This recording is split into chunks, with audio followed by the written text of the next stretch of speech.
Warning: this show may contain some crude humor and mild swearing. Listener discretion is advised. This show was produced by Geek Happy Network, creators of the very best in audible oracle entertainment. In other words, podcasts. If you enjoy listening to An Adventure in Choosing, remember to subscribe to the show in Spotify or in your favorite podcast app. Oh, remember to leave a review. We'd love to hear your thoughts.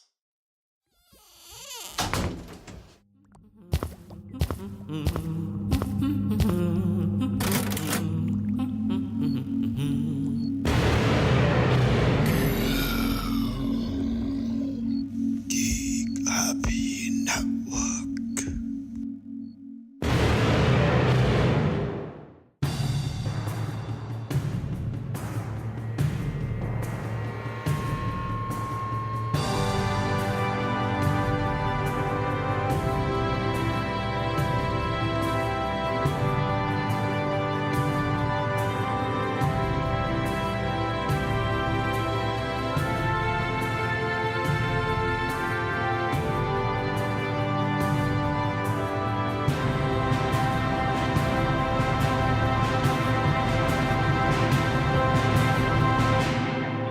Welcome to An Adventure in Choosing, a podcast where I, your guide, take you, the listener, and our lucky hero through nothing short of an adventure, using what are generically called adventure books. Now, these aren't normal books with only one measly ending. These books require our hero to make crucial decisions that branch off into a multiverse of endings depending on their choices. Many of them end in grim ways, but it is the job of our hero to find the one ending that will lead them to the great halls of the Geek Happy Valhalla. Will our hero find the ending they seek? Well, let's find out in this brand new episode of An Adventure in Choosing. So, today's hero is Iya. So I'll give Iya a warm welcome. Hi, Iya. Hi. How about Iya? How about you tell us a little bit about yourself? I really hate that question.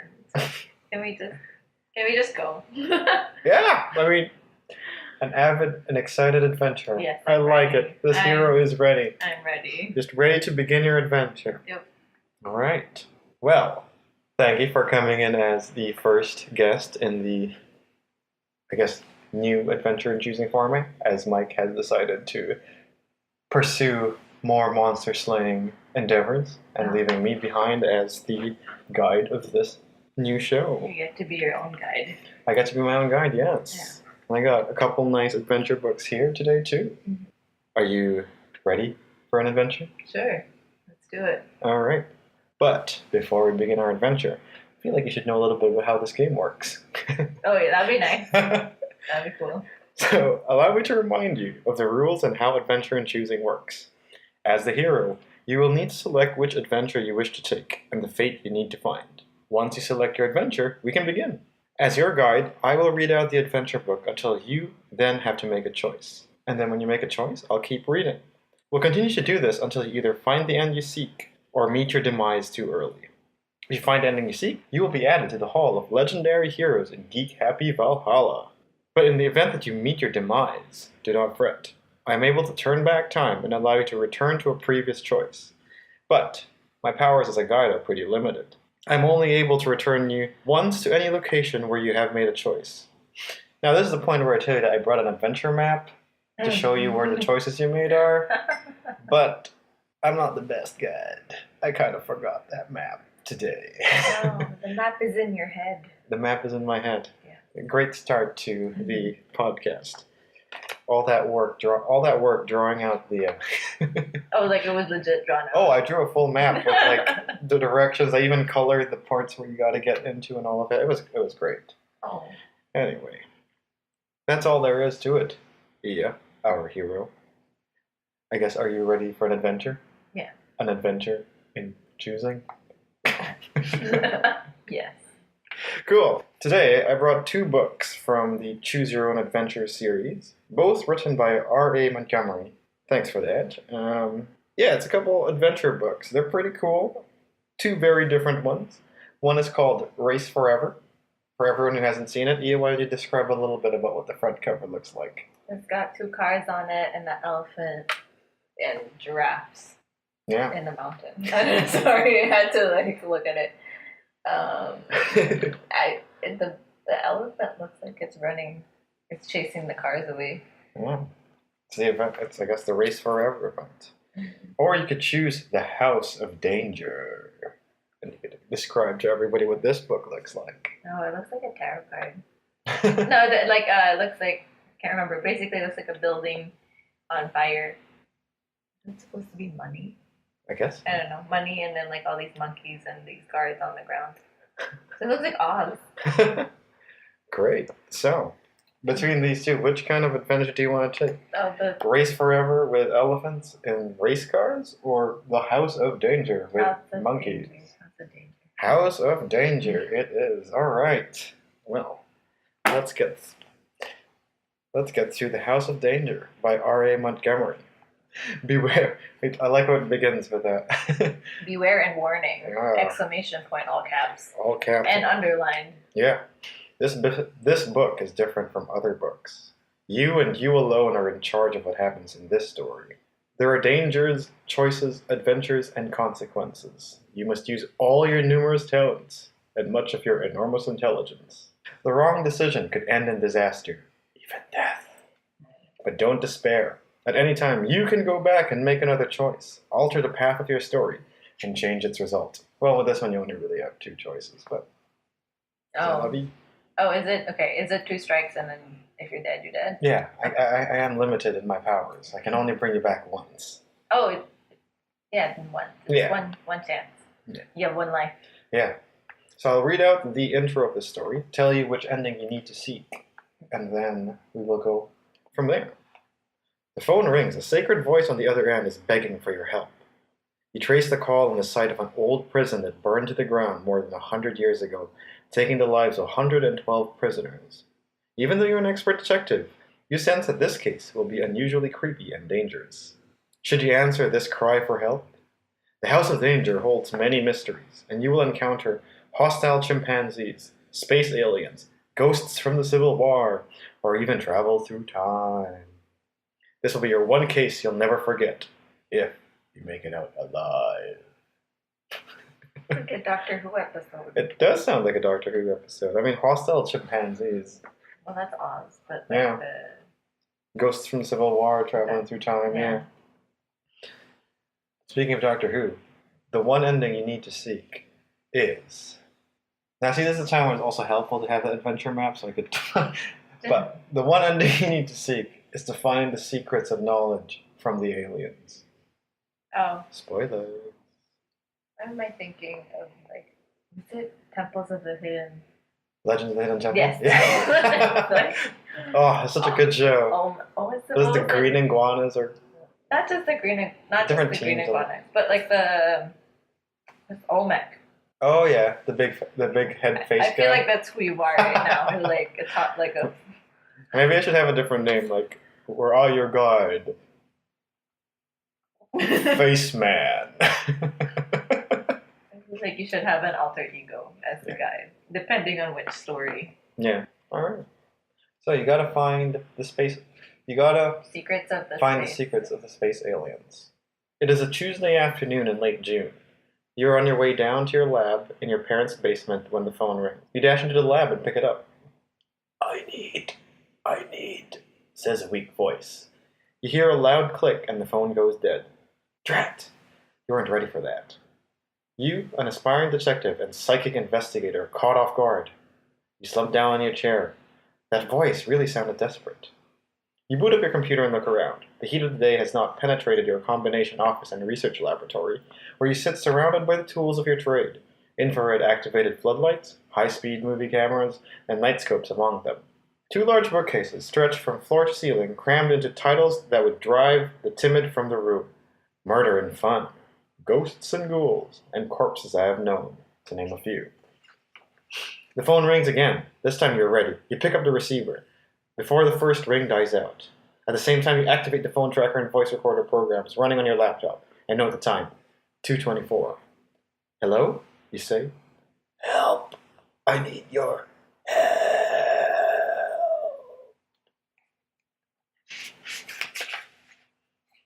Who are you? You ask. What is your name?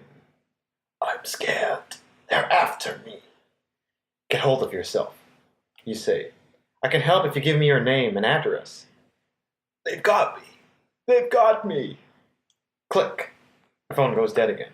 This time, however, you were prepared. In a few seconds that you've been talking, your phone tracing device, which operates in milliseconds, has already found a number on the other phone, as well as the name and address of its owner. 555-7259. Henry Marsden, 1100 Hedge Brook. Yeah, they beat out CSI. I know. It's like Hedgebrook. Yeah. Milliseconds to phone trace. Most movies take like 30. I don't know how long. I feel like the big hit needed a minute. Yeah, right? This guy's good. I mean, Mark Wahlberg, though. Anyway, you copy this information down on your smartphone. Something about this call is nagging at the back of your mind. Is it that this call reminds you of your spider ghost case? It too started with a mysterious phone call. Even though you were quite young, you solved that case single-handedly. The citation you received from the FBI now hangs neatly framed on your office wall. And the generous reward you received from the Ridgway family when you saved them from a certain death has financed your specialized detection equipment. One thing you learned from that case is that working by yourself can be a risky business. Ricardo and Lisa, two of your friends in the neighborhood, have wanted to help you in a case. Well, this is their chance. When you call their cell phones, however, they're not picking up. You leave a message for them to call you back as soon as possible. You're eager to begin your work on the case as soon as possible. But you know it might be dangerous to start off alone. Maybe you can do some internet searching before heading out on the case. Alright, you ready for your first choice? You have internet already? I guess he has a smartphone. Oh, fair. Yeah. Okay. And a millisecond tracking device for phone numbers. Pretty good. It's called caller ID. Fido has it. That's true. Here we go. What are the choices? If you decide you should go immediately to the address obtained by the phone tracing machine / caller ID, turn to page 4. If you decide to give Ricardo and Lisa a chance to call back, turn to page 13. So what choice do you make? Hero. Let's do the Lisa one. Decide to give Ricardo and Lisa a chance to call back? Yeah. Alright. Let's see where that leads us. Alright. Henry Marsden. You plug the name into every search engine you could think of. As you type it over and over, you start to feel like you've heard it or read it somewhere. But you can't quite place it. You're an avid history buff, though you are not as strong on names and dates as you are on what actually happened. You sit back in your chair with your eyes closed, your knuckle against your forehead, in intense concentration. The thought that it's something to do with the Civil War crosses your mind. Well, it's worth a try. There might be something in the history of Northwind County. Now, where did you put that book? Somewhere in your basic research library. Finally, you find it. A thick green volume sandwiched between Gray's Anatomy and Blackwell's Poison Plants and Herbs. Oh, Gray's Anatomy. Yeah, But that's then it's what like anatomy book. Yeah, that's what the name came from. Oh. The TV show. The Grey's Anatomy is like an old textbook. From years ago. Oh, cool. Didn't know that. The book was published by the Northwind Historical Society some 20 years ago, though you just bought it the week before for the 25 cents at the neighborhood lawn sale. Put the book down from the shelf and run your finger down the index of famous names in the county. Ah, there it is. Marsden, Henry, page 93. Your heart beats a bit faster as you flip through the right page. The book gives you a short biography. Henry Marsden, born 1839, died 1887. Served in the Union Army during the Civil War. Severely wounded at the Battle of Shiloh in 1862. Appointed warden of Hedgebrook County Prison in 1880. This prison was notorious in its day for its wretched conditions and harsh treatment of its prisoners. Contemporary accounts say that it's likely that Henry Marsden was killed in the fire that accompanied the prison riot of 1887.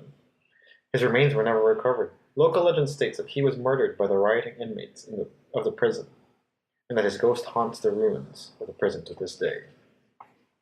You're so engrossed in reading this account that a rap on the window makes you jump. It's Ricardo and Lisa. You let them in and give them a quick rundown of the case so far. They both read the account in the history book and your notes and listen to your tape of the phone call. That's really strange, says Ricardo. How is that? Asks Lisa. The name of the warden and this guy who are called the same. Anyone can see that, says Lisa. Okay, Now, what'd you guess where that prison was? Asks Ricardo. I know because my dad and I were driving by there one day and he pointed it out to me. You're on, says Lisa. Out on Hedgebrook Road on the north side. That means, says Lisa, that... Right, you say, that either Henry Marsden is still alive or we've got a ghost in our hands. Whichever one it is, you're on to one heck of a mystery. What should we do next?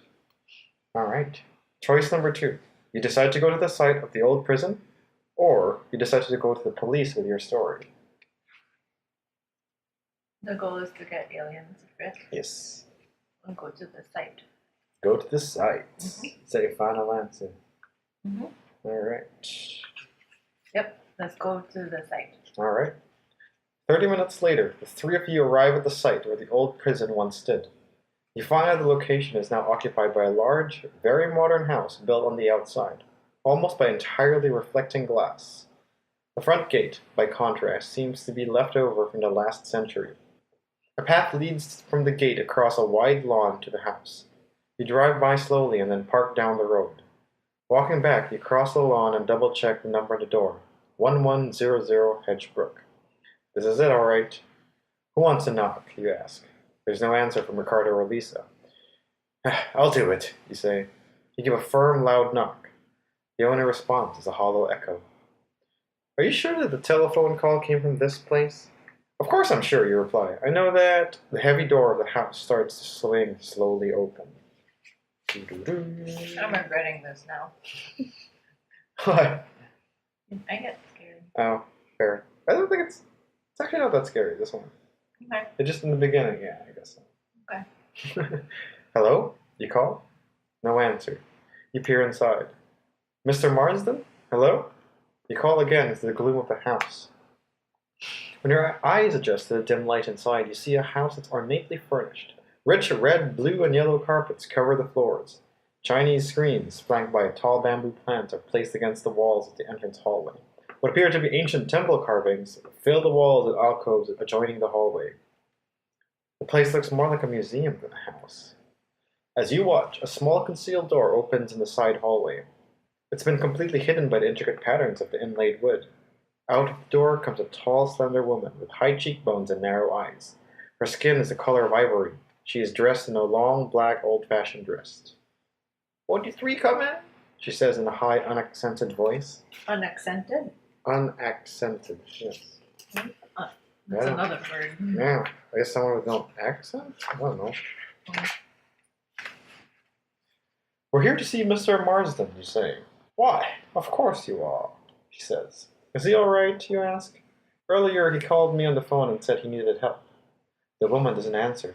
She only beckons with her finger for all of you to follow her. Your next choice. Do you accept her invitation to go in? Or do you sense a trap and find a reason for leaving? Ooh. Go in and die? Or like... Yeah, you could never tell. At least... You should have a flip a coin option. Ooh, maybe we could have like... Yeah, like option, like can't decide, like... Ooh, that's a cool idea, yeah. You can get a coin. Why not?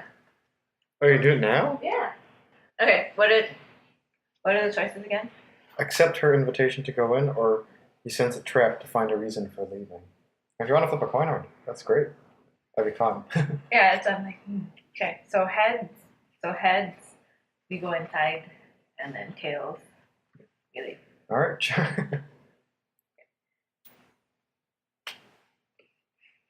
Tails, we leave. You So, leave. Leave. Leave. I'm leaving. You're leaving. All right. Final answer? No.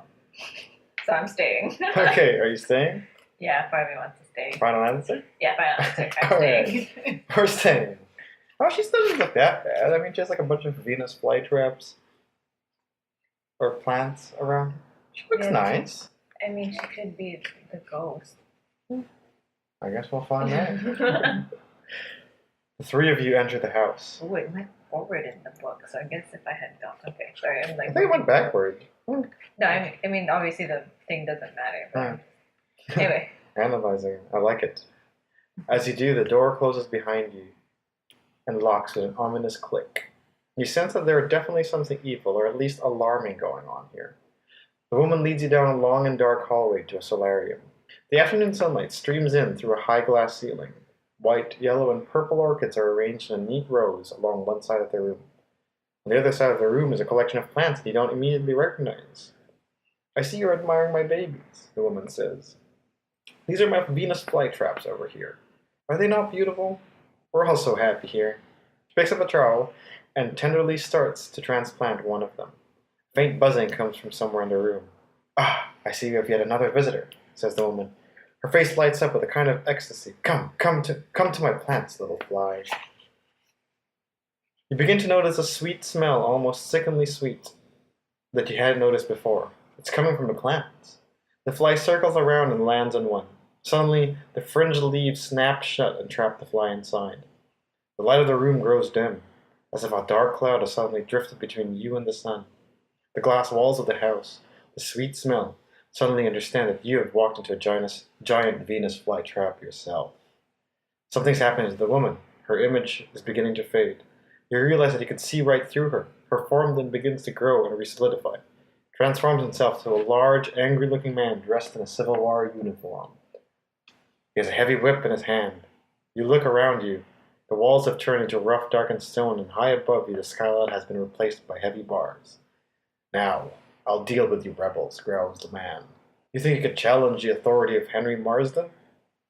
As he says this, he lashes out with a whip. A sharp pain bites into your shoulders. You feel faint, and as you lose consciousness and fall to the damp stone floor, you only hear the terrified screams of Ricardo and Lisa. So I'm dead? The end. So I guess you are dead, and you have met your demise, hero. But fear not, I can bring you back to any point you want with the invincible adventure map I have. But you did make 3 choices. So the first one was that you decided to wait and call Ricardo and Lisa, or just go to the place right away. Next one was, let's see. The next one was to go to the place, and then the third one was to stay or to go. Right, yes. So the next, right. So yeah, the second one was to go to the old prison or To tell go the to cops. cops or something, yeah. And then the third one was to sense the trap or follow the lady, which following the lady, who turned out to be a man with a whip. Well, that turned out to be Henry Marsden. Did, yeah. So, Yeah. you get one chance to go back. Which of the 3 choices do you want to change? The last one. You want to change the last one? You don't want to go earlier on? You sure you want to go to the last one? Just Well, because the earlier on, if I'd gone straight to the house, it would have been the same choice of do I go in or do I stay out? not necessarily. Most of these choices don't necessarily relate to each other. So it's up to you. My suggestion would be go earlier back. But I don't have my handy dandy adventure map, so I don't actually know where this ending goes this time. See, like, because if I go to the cops, I go to the police. Yeah, I mean, I guess it could be interesting to see what information they might have, if they have any at all. Okay, so let's go to the cops. So change your second choice. Yes. Changing the second choice. So we're going to the cops. Yes. The 3 of you jump into your car and drive down Hedgebrook Police Station. Your old friend Sergeant Morrison is glad to see you and meet your friends. You tell the sergeant about the phone call and about the information in the history book. I think you should tell all of this to Detective Murphy. He's definitely more to the old Marsden place than meets the eye. Oh, there's definitely more to the old Marsden place than meets the eye. Detective Murphy turns out to be a pipe-smoking middle-aged man with a tweed jacket. Ted Mosby? No. He looks more like a college Is that professor. in the book or is that you? No, it's just what was the next sentence? It was, he looks more like a college professor than a detective. I already have a file on the Marsden place, says Detective Murphy. That old house has been deserted for years. I've come down to the conclusion that it's haunted. Now I know that sounds unspecific and unprofessional, but the only idea I've been able to come up with in the light of the evidence. The house is notorious in that neighborhood. Strange lights at night, strange noises at every time of the day. You mean you believe in ghosts? Asked Lisa. I'm sure your amateur detective friend here will confirm that we detectives don't believe in anything. Let the facts speak for themselves. What's that supposed to mean? Asks Lisa. I mean precisely what I mean it to mean, says Murphy. And furthermore, if you like, I'll turn the Marsden case over to the three of you. Detective Murphy sits back in his chair and takes a few puffs of his pipe. For a moment he looks in deep thought. What I want you three to do is keep a watch on that place from a safe distance and only during the day. Is that understood? Three of you leave the police station. You're hooked. This is your kind of adventure. First you go back to your house, pick up your two-way radio communicator. Each is small enough to be hidden inside a pocket, and they have a range of 7 miles. Then you drive over to the Marsden place. As you drive by slowly, you see that it's a large modern house set back from the main road. I thought only old houses could look spooky, you say. You park the car across the house and sit watching for the house for an hour or so. All the windows of the house are closed, and all the curtains are drawn. The front door looks partly open, though. Certainly it's stuffy in the car, says Lisa. More like boring, I'd say, says Ricardo. What do you say we go over and take a closer look? Ghosts only come out at night anyway, if there are such things. Detective Murphy told us not to, but I think we should, you say. The three of you reach the front door. It's slightly ajar and opens with a light touch. You peer inside. No furniture. Nothing. No sign of life. I'll go and investigate, you say. Let's keep in touch with two-way radios. I have one of them in here in my shirt pocket, and the other one is in the car. When I know it's safe, I'll radio for you two to come in. I don't know why, but something tells me this place is dangerous. You step inside. Wham! The front door slams shut behind you. You try the doorknob. No good. Won't budge.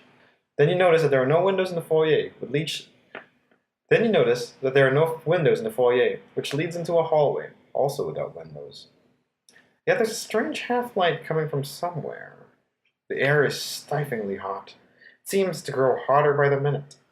You try your radio, but only get static. Are you ready for another choice? I guess your fourth choice?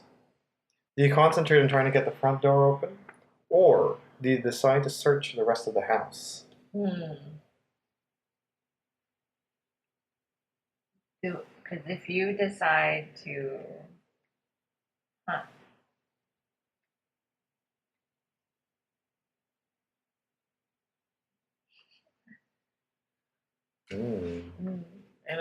it's I guess if you were to... Remember, your goal is to find secrets of the alien people. I haven't even heard of the alien. Search the house. I have a feeling I'm going to die again, but just search the house. Alright, we are searching the house. Final answer. Search the house. Searching the house. Dun, dun, dun, dun. Ooh, you run down a dimly lit hallway and come to a large windowless room. Darn! Why doesn't this place have any windows? You saw enough of them from the outside. There's a deep alcove set in the wall on one side of the room. A light from the alcove flicks on, revealing a figure of a man. I mean, kind of just like a figure, right? Don't show me things.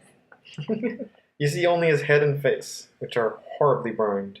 The rest of the figure is shrouded in a dark cape. I am the ghost of Henry Marsden, here on this site, where my evil actions cost so many of their lives. I have been given a machine by the spirits, a machine that defies time, past, present, and future. To atone for my sins, I must forever act as a teacher, to lead whoever comes here to greater wisdom and humility than my own. Turn and look behind you. You do as they say, and two figures materialize. One is a baby, the other is an old man. You can't tell if they're real people or images made of light. Every few seconds they flicker and twist. Hey, that's my watch, you say, stepping closer to the old man. Suddenly you understand. Hey, is that... They're both of you, says the ghost. You as a baby and you as a man. This is starting to sound like a Christmas Carol or something. Yeah. Why are they here? It is a test. Choose one. You're dying with curiosity. Being a baby, that's something you'll never be able to remember on your own. But as an old man, you'll know everything that was going to happen to you in your life. Now you have a choice. Do you choose to be a baby, or do you choose old age? Old age means I'll be alive, though. It's starting to sound like Hill House, too. Really? Well, the whole house lessons we learned and blah, blah, blah. So the choice is to go into the future or go to the past. Yeah, I suppose, yeah. Okay. Go to the future. The future. Is that your final answer? Yes. Alright. The future it is. Why did you choose old age? Curiosity, I guess. At least you know you'll live a long time. You see that you have cracked and very wrinkled hands. Your body trembles slightly. Your eyesight seems good, but you can't hear very well. You search your mind for memories of the years since you were a teenager. Funny, you can't seem to remember anything. They've all faded away. Oh no. You are so tired. You'll just sleep for a while. Thinking takes so much energy. And then die. You drop off into a light sleep. And Your heart slows, skips a beat or so, and then stops. It is all over. It's like, why did you choose old age? Yeah, why? So you've yet to hit your demise again. Yeah. Now. Wow, that's like some violent demise. It's all death. It's not even like you just don't do it. You just die. Oh, what's that? I feel like I'm getting a tingle in my hand. Like I'm getting more power. I mean... I think I might be able to return you back one more time. But only from... You can't go back the choices past the police. So yeah. You could only go back to your first choice of going to the house right away or waiting for Ricardo and Lisa. I can't go back to, like, I choose to be a kid instead. No. So if you choose to go Ricardo... No, you could. If you could either choose to go back or go check out the mansion right away rather than waiting for Ricardo and Lisa, which is your first choice. Yes. Or you could choose to, bar down the door. Like, you could either just go for the front door instead of trying to search the house. Yeah. Or you could choose to be a baby. Those are your three choices. So how far back in time do you want to be this time? Because clearly, moving into the future did not help.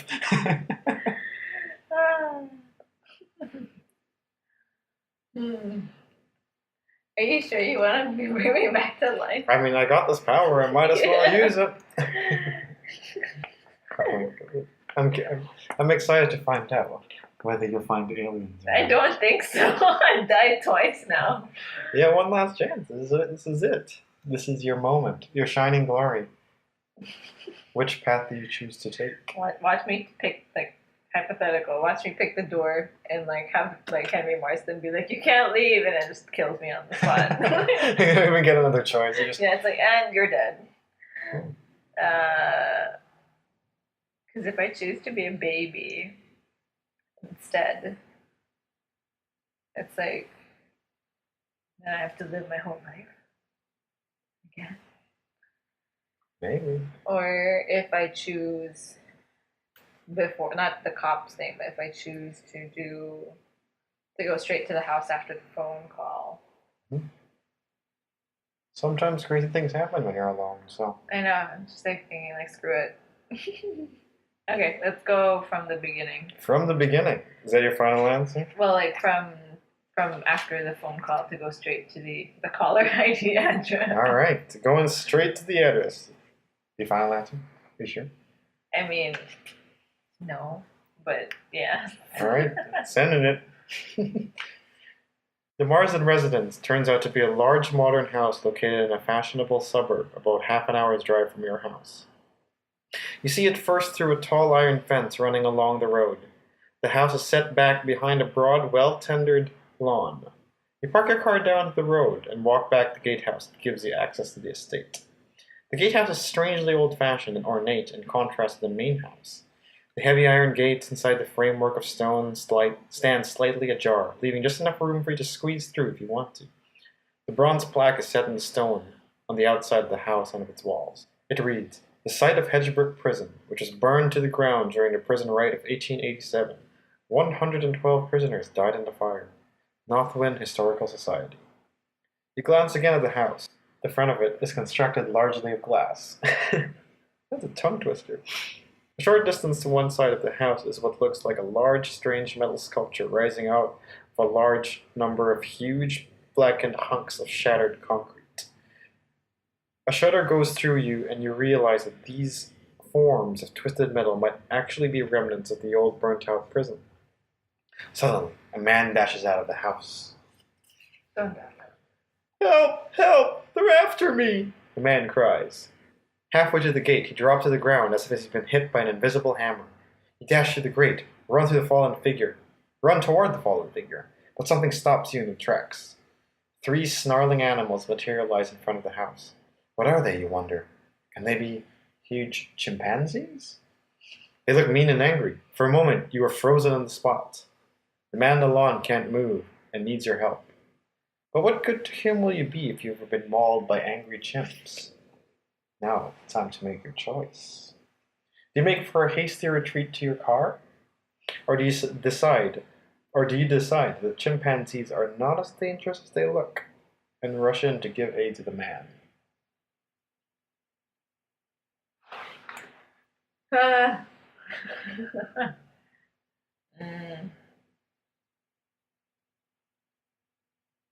I'm so scared of dying now.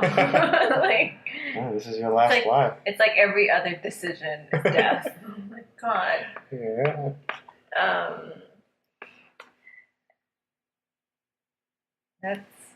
Let's run back to.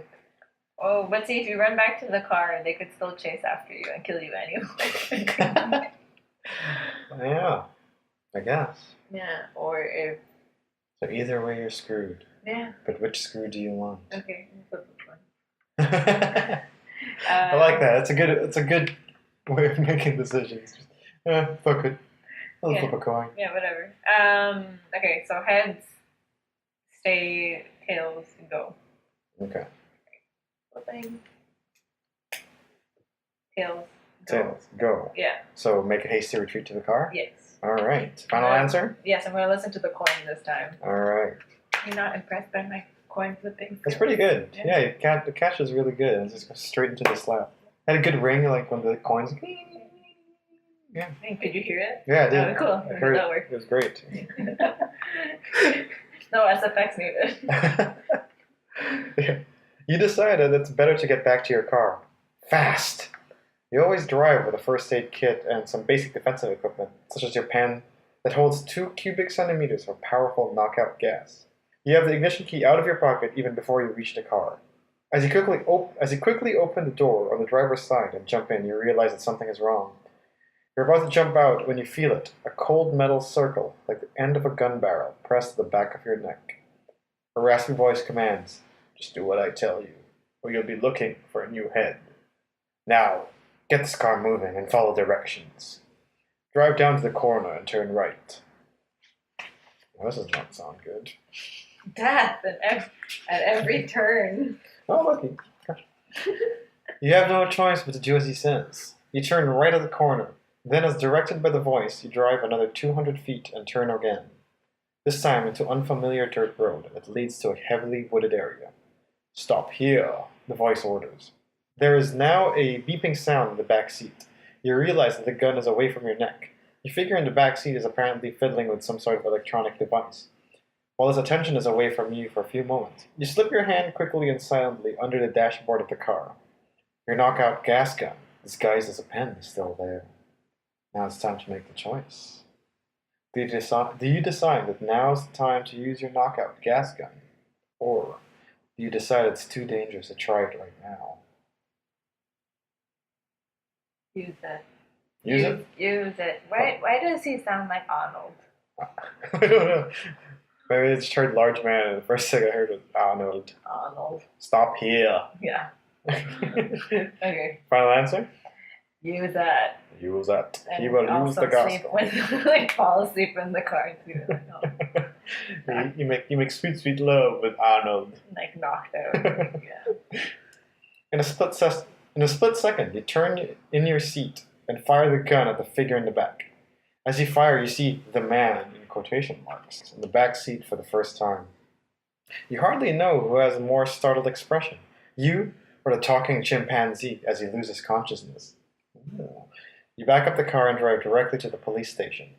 "I have an unconscious chimpanzee in the back of the seat of my car," you explain to the officer at the desk.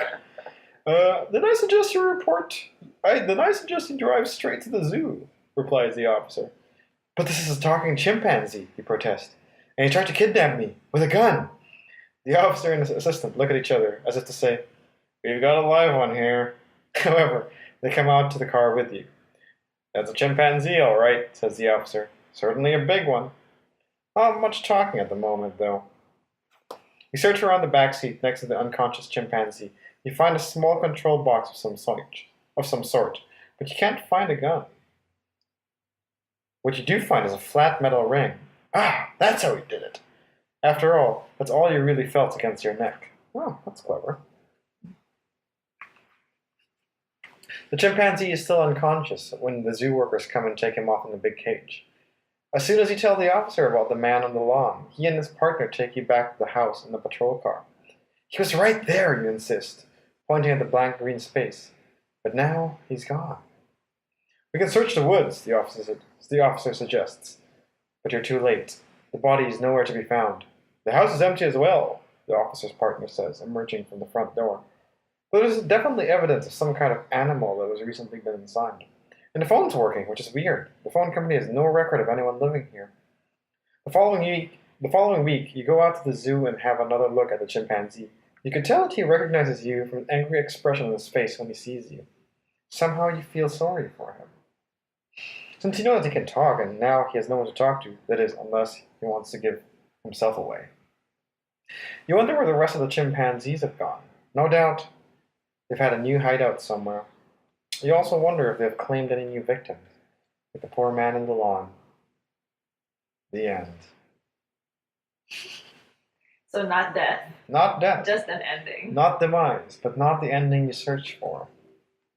Wow. So, Iya, congratulations. I failed. You have survived, but failed at Adventure in Choosing. How does it feel to not enter the great halls of Geek Happy Valhalla? Oh. I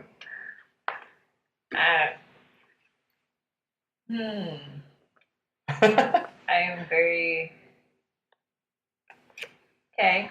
It's very anticlimactic, but I guess that's the point. It is, yeah. I mean, not every hero will be able to find the treasure they seek, or the ending they want. But at least he did not die. A third time. A third time. Okay. Well, thanks for listening, everybody. Unfortunately, we weren't able to add our first hero into Valhalla, but, you know, at least you tried. Wow, so much shade. So much shade. Well, thanks for listening, everybody. That was a great first try, and see you again next time in Adventure in Choosing. Maybe Arnold makes a comeback. Adventure! I can't make an Arnold voice.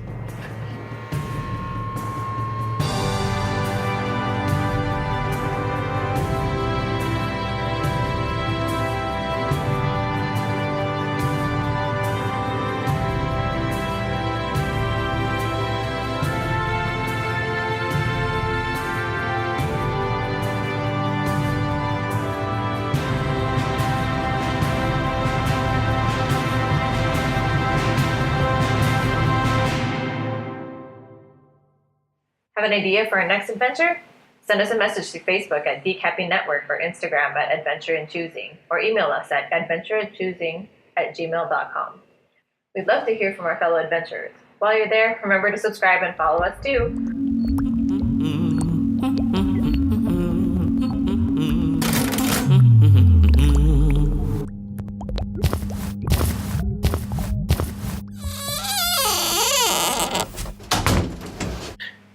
Thanks for listening. For more Geek Happy Network shows like Represented or The Monster Slayer's Guide to Slaying Monsters, or partner shows like Book and Bitch, come give us a listen at geekhappynetwork.com, or look for us on our favorite podcast app. Oh, and be sure to follow us on Facebook or Instagram at geekhappynetwork.com. This show was created by Mike Nevada, hosted by Mick Narciso, editing by Mick Narciso, logo by Eugene Yu, music by Yan Claremont.